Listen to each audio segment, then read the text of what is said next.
Parlamento Nacional aprova orçamento para o Ministério do Negócio Estrangeiro no Cooperação, com montante $1 milhão tolnulo. Rihung atus rua hitu nulo recensia, atus lima neng nulo recing lima. E o orçamento geral Estado tina rihung rua nulo recing hat e a fase especialidade.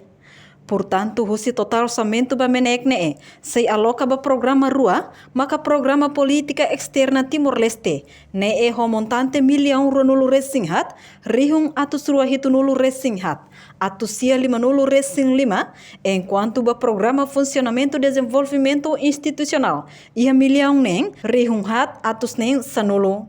Além de o montante orçamento para menekne se faz para categoria salário e vencimento e a milhão sanulo recém lima, rihung atus rua se nulo recém sia, atus tolo neng nulo recém ida, ba bem serviço milhão sanulo recém tolo, rihung atus sia walu nulo, atus rua hat ba transferência pública, zero, capital menor e a milhão ida, nune emos ba capital desenvolvimento zero.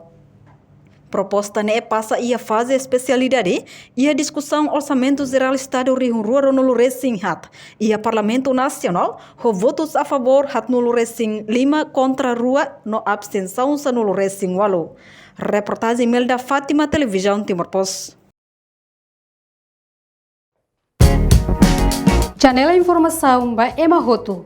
Atu atena informação atual diagliu kita halua. Hane hambutão subscribe, like, halo comentário no faz do media social Hotu.